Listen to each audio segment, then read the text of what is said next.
Hi welcome back to my channel. అందరూ ఎలా ఉన్నారు? బాగున్నారా? ఈరోజు మనం అనదర్ స్కాలర్షిప్ కోసం అయితే క్లియర్గా చెప్పుకుందాం. దీంట్లో ప్రతిదీ కూడా ఇన్ డీటెయిల్గా స్టెప్ బై స్టెప్ ఎక్స్ప్లెయిన్ చేస్తున్నాను. అండ్ అదేవిధంగా ఎలా అప్లై చేయాలి, ఏ విధంగా అప్లై చేస్తే ఈ స్కాలర్షిప్ ఓకే అవుతుంది, అండ్ నా స్కాలర్షిప్ అప్లై చేసిన తర్వాత నెక్స్ట్ ప్రాసెస్ ఏంటన్నది ఇన్ డీటెయిల్గా ప్రతిదీ కూడా నేను ఎక్స్ప్లెయిన్ చేశాను. సో దయచేసి ఎవరు కూడా వీడియోని స్కిప్ చేయకుండా క్లియర్గా విని స్కాలర్షిప్ ఎవరికైతే ఎలిజిబిలిటీ ఉందో ప్రతి ఒక్కరూ అప్లై చేయండి. అండ్ వన్ మోర్ ఏంటంటే మన యూట్యూబ్ ఛానల్లో చాలా లేటెస్ట్ స్కాలర్షిప్ సంబంధించి చాలా వీడియోస్ అయితే ఉన్నాయి. ఎవరికైనా ఇంట్రెస్ట్ ఉంటే కనుక ఒక్కసారి ఆ ప్లేలిస్ట్ ఓపెన్ చేస్తే లేటెస్ట్ స్కాలర్షిప్స్ అన్నీ ఉంటాయి. ఎవరికైతే ఎలిజిబిలిటీ ఉందో ప్రతి ఒక్కరూ అప్లై చేసుకోండి. ఓకేనా? ఇంకా టాపిక్లోకి వెళ్ళిపోయే ముందు ఇదే కనుక మన ఛానల్ ఫస్ట్ టైం కనుక చూస్తే దయచేసి లైక్ చేయండి, షేర్ చేయండి, సబ్స్క్రైబ్ చేయండి. L'Oreal India for younger women in science program. L'Oreal వాళ్ళు యంగర్ ఉమెన్స్ ఎవరైతే గర్ల్స్ ఉంటారో, సైన్స్ సబ్జెక్ట్స్ చదువుతారో అలాంటి వాళ్ళ కోసం స్కాలర్షిప్ అదేవిధంగా ఇంటర్న్షిప్ అన్నది వీళ్ళు ఇస్తున్నారనమాట. అదేంటో చూద్దాం. L'Oreal India for younger women science program అనేది యువ మహిళా సైన్స్ రంగంలో ఉన్నత విద్య కొనసాగించడానికి ఆర్థిక సహాయం అందించే స్కాలర్షిప్ ప్రోగ్రామ్. ఇదేంటంటే ఎవరైతే సైన్స్ రంగంలో ఉన్నత విద్యను కొనసాగించడానికి ఈ లోరియల్ వాళ్ళు ఓన్లీ ఫర్ గర్ల్స్కి ఈ ప్రోగ్రామ్ అన్నది, ఈ స్కాలర్షిప్ అన్నది ఇస్తున్నారన్నమాట. ఇది భారతదేశంలోని మహిళలకు ఇస్తుంది. ఎవరైతే ఇండియన్ సిటిజన్స్ ఉంటారో, ఎవరైతే ఇండియన్స్ వాళ్ళు ఉంటారో వాళ్ళకు మాత్రమే ఈ లోరియల్ వాళ్ళు ఈ స్కాలర్షిప్ అన్నది ఇస్తున్నారన్నమాట. అర్హత అంటే ఎలిజిబిలిటీ క్రైటీరియా. ఈ స్కాలర్షిప్ అప్లై చేయడానికి మనకు కావాల్సిన అర్హతలు ఏంటో, ఎలిజిబిలిటీ ఏంటో చూద్దాం. ఖచ్చితంగా మహిళలు అయితే ఉండాలి. అదేవిధంగా ఇండియన్ సిటిజన్స్ వాళ్ళకి మాత్రమే స్కాలర్షిప్ వస్తుంది. కుటుంబ ఆదాయం సంవత్సరానికి 6 లక్షల కంటే తక్కువగా ఉండాలి. అంటే 6 lakhs బిలో కంటే ఇన్కమ్ తక్కువగా ఉండాలన్నమాట. విద్యా అర్హత యూజీ సైన్స్ స్ట్రీమ్లో 12వ తరగతి ఇంటర్లో కనీసం 85% మార్క్స్ సాధించాలి. అంటే బైపీసీలో కనీసం 85% మార్క్స్ అయితే వీళ్ళకి ఉండాలన్నమాట. ప్రస్తుతం సైన్స్కి సంబంధించిన కోర్స్ అంటే బీఎస్సీ కానీ, బీటెక్ కానీ, ఎంబీబీఎస్ మొదలైన వాటిలో చదువుతున్న వారు మాత్రమే అర్హులు. ఎవరైతే చదువుతున్నారో, చదువు కంప్లీట్ అయిన వాళ్ళకి కాదు, ఎవరైతే చదువుతున్నారో వాళ్ళు మాత్రమే అర్హులు. విద్యా అర్హత పీజీ, పిహెచ్డి. యూజీలో కనీసం 60% మార్క్స్ ఖచ్చితంగా ఉండాలి. సైన్స్ సంబంధిత కోర్సులో పీజీ లేదా పిహెచ్డి చదువుతున్న వారు దరఖాస్తు చేసుకోవచ్చు. ఎవరైతే చదువుతున్నారో వాళ్ళైతే దీనికి అప్లై చేయొచ్చు అనమాట. ఇతర నియమాలు లారియల్ ఇండియా లేదా బడి స్టడీ ఉద్యోగులు పిల్లలు అర్హులు కారు. అంటే ఎవరైతే లారియల్లో చేస్తారో, అదేవిధంగా బడి స్టడీ ఉంది కదా, బడి ఫర్ స్టడీ అన్న దాంట్లో వర్క్ చేస్తారో వాళ్ళకైతే ఇందులో ఎలిజిబిలిటీ లేదన్నమాట. ఓకేనా? స్కాలర్షిప్ ఎలా వస్తుంది ఏంటన్నది ఇప్పుడు చూద్దాం. స్కాలర్షిప్ మొత్తం యూజీ విద్యార్థులకు 62,500 అంటే 62,500 రూపీస్ వరకు వస్తుంది అనమాట.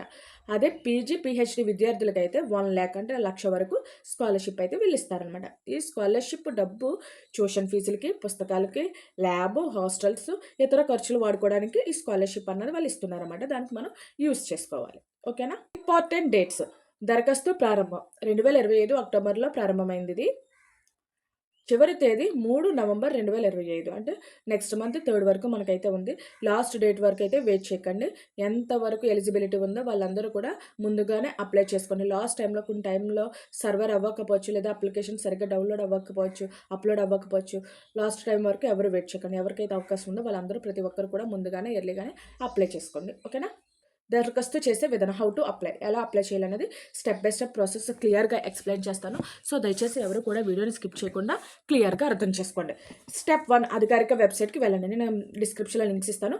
ఆ లింక్ క్లిక్ చేయగానే మీకు డైరెక్ట్ వెబ్సైట్ అన్నది ఓపెన్ అవుతుంది. అధికారిక వెబ్సైట్ ఓపెన్ అవుతుంది. అక్కడ అప్లై నౌ అన్నది క్లిక్ చేయండి. క్లిక్ చేసిన తర్వాత మీరు ఫస్ట్ ఏంటంటే కొత్తగా రిజిస్ట్రేషన్ చేయించుకోవాలన్నమాట. ఫస్ట్ అకౌంట్ అన్నది రిజిస్ట్రేషన్ చేయించుకోవాలి, లేదా సైన్అప్ చేయాలి. అక్కడ ఉంటుంది రిజిస్టర్ కానీ, లేదంటే సైన్అప్ బటన్, ఈ రెండిట్లో ఏదో ఒకటి ఉంటుంది. అదైతే క్లిక్ చేయండి. అక్కడ మీ పేరు, మీ మెయిల్ ఐడి, అదేవిధంగా మొబైల్ నెంబరు, పాస్వర్డ్ వంటి అక్కడే క్రియేట్ చేసుకొని అక్కడే ఎంటర్ చేయాలన్నమాట. ఆ తర్వాత మీరు మీ నెంబర్కి ఓటీపీ అన్నది వస్తుంది. దానితో వెరిఫై అవుతుంది అనమాట. అంటే మీరు రిజిస్టర్ అయినట్టు. దాంతో ఆ ఓటీపీ ఎప్పుడైతే వస్తుందో దాంతో మీ రిజిస్ట్రేషన్ అన్నది కంప్లీట్ అవుతుంది అనమాట ఓటీపీ ద్వారా. తర్వాత మళ్ళీ మీరు లాగిన్ అవ్వాలి. రిజిస్టర్ అయిపోయింది కదా, రిజిస్టర్ అయిన తర్వాత మళ్ళీ మీ మెయిల్ ఐడితో కానీ, ఫోన్ నెంబర్తో కానీ పాస్వర్డ్ ఇచ్చి మళ్ళీ లాగిన్ అవ్వాలి. లాగిన్ అయిన తర్వాత అప్పుడు అప్లికేషన్ ఫామ్ అన్నది ఓపెన్ అవుతుంది. అక్కడ మీరు ప్రతిదీ మీ డీటెయిల్ అన్నది ఇవ్వాలి. లైక్ ఇన్ఫర్మేషన్, పేరు కానీ, నేమ్ కానీ, డేట్ ఆఫ్ బర్త్ కానీ, అడ్రస్ కానీ, 10th 12th చదువుతున్న కోర్సెస్లో డాక్యుమెంట్స్ కానీ, ఇన్కమ్ సర్టిఫికేట్స్, అలాగా క్యాస్ట్ సర్టిఫికేట్ అలాగా దానికి అక్కడ ప్రతిదీ కూడా ఇన్ డీటెయిల్గా అన్ని డాక్యుమెంట్స్ అడుగుతారు. అది కూడా మీరు క్లియర్ డాక్యుమెంట్స్ అయితే సబ్మిట్ చేయండి. ఏమైనా బ్లర్రర్స్ వచ్చినా సరే డాక్యుమెంట్ అన్నది రిజెక్ట్ అవుతుంది కాబట్టి స్కాలర్షిప్ కూడా రిజెక్ట్ అవుతుంది. సో బ్లర్రర్ లేకుండా నీట్గా ఇమేజ్ అన్నది ఫోటో అన్నది అప్లోడ్ చేయండి. ఓకేనా? లాస్ట్లో అన్నీ ప్రివ్యూ చేసుకున్న తర్వాత అన్నీ ఓకే అనుకున్న తర్వాత ఫామ్ అయితే సబ్మిట్ చేయండి. ఇలా సబ్మిట్ చేసిన తర్వాత డైరెక్ట్గా మీ మెయిల్కి మెసేజ్ వస్తుంది, ఏమని ఈ స్కాలర్షిప్కి మీరు అప్లై చేశారు, సో ఫర్దర్ ప్రాసెస్ కోసం వెయిట్ చేయండి అని చెప్పేసి మెయిల్ కానీ లేదంటే టెక్స్ట్ మెసేజ్ కానీ వస్తుంది అనమాట. నెక్స్ట్ ప్రాసెస్ ఏంటంటే అప్లికేషన్ షార్ట్ లిస్ట్ పూర్తయ్యాక లారియల్ టీం నుండి మెయిల్ వస్తుంది. షార్ట్ లిస్ట్ అంతా అయిపోయిన తర్వాత మనకి లారియల్ టీం నుండి మనకి అంటే ఎవరు ఏ క్రైటీరియాతో తీసుకున్నారో, ఎవరు ఏ ఉద్దేశంతో తీసుకున్నారో అన్ని ప్రతిదీ కూడా ఇన్ డీటెయిల్గా వెరిఫై చేసి వాళ్ళు లారియల్ టీం వాళ్ళు షార్ట్ లిస్ట్ చేసి వాళ్ళు మనకి మెయిల్ అన్నది సెండ్ చేస్తారు. మెయిల్ వచ్చిన తర్వాత ఎంపికైన విద్యార్థులకి ఇంటర్వ్యూ కానీ ఆన్లైన్ ఇంటర్వ్యూ కానీ లేదంటే ఆఫ్లైన్ ఇంటర్వ్యూ కానీ వీళ్ళు కండక్ట్ చేస్తారనమాట. మ్యాక్సిమం ఆన్లైన్ ఇంటర్వ్యూ ఉంటుంది. అలా ఆన్లైన్ ఇంటర్వ్యూ కూడా ఈ స్కాలర్షిప్ మీకు ఎందుకు, మీరు అసలు ఏం చదువుకున్నారు, మీకు సైన్స్కి సంబంధించి ఏమన్నా చిన్న చిన్న బేసిక్స్ సంబంధించి క్వశ్చన్స్ అయితే వాళ్ళు అడుగుతారనమాట. చివరిగా ఫైనల్ లిస్ట్ అన్నది రిలీజ్ చేస్తారు. ఇలా రిలీజ్ చేసిన తర్వాత ఇయర్కి వాళ్ళు స్కాలర్షిప్ అయితే మన డైరెక్ట్ అకౌంట్లోకి మనకి ట్రాన్స్ఫర్ అన్నది చేస్తారు. ఇది మెయిన్ లారియల్ వారి స్కాలర్షిప్ అనమాట. ఈ విధంగా ఇన్కేస్ ఎవరన్నా అప్లై చేసుకున్నారంటే వాళ్ళు కూడా ఎవ్రీ ఇయర్ రెన్యువల్ అయితే చేయించుకోవాలి. ఓకేనా? నేను ఇన్కేస్ ఈ ప్రాసెస్ కూడా మీకు తెలియకపోతే నన్ను కామెంట్ సెక్షన్లో కామెంట్ చేయండి. ఈ ప్రాసెస్ కూడా నేను వీడియో తీసి మీకు అప్లోడ్ చేస్తాను. ఇంకా ఏమైనా డౌట్ ఉన్నా, ఏమన్నా అర్థం కాకపోయినా, ఫర్దర్గా ఏమన్నా డౌట్స్ కావాలన్నా సరే, ఏమైనా ఇన్ఫర్మేషన్ కావాలన్నా సరే నాకు కామెంట్ సెక్షన్లో కామెంట్ చేయండి. నేను వన్ మోర్ రిక్వెస్ట్ ఏంటంటే ఈ వీడియో మీకు ఎలా అనిపించిందో ఒక కామెంట్ కానీ లైక్ కానీ చేయండి. మీ ఫ్రెండ్స్ కానీ నైబర్స్ కానీ రిలేటివ్స్ కానీ ఇలాంటి ఇన్ఫర్మేషన్ ఎవరికైతే నీడ్ ఉందో వాళ్ళందరికీ షేర్ చేయండి. ఓకేనా? మన యూట్యూబ్ ఛానల్లో స్కాలర్షిప్స్ సంబంధించి చాలా వీడియోస్ అయితే ఉన్నాయి. ఒకసారి చెక్అవుట్ చేసుకోండి. ఎలిజిబిలిటీ ఉన్న ప్రతి ఒక్కరూ అప్లై చేసుకోండి. ఇంకా డేట్స్ కూడా చాలా స్కాలర్షిప్స్కి అయితే ఉన్నాయి. ప్రతి ఒక్కరూ అప్లై చేసుకోండి.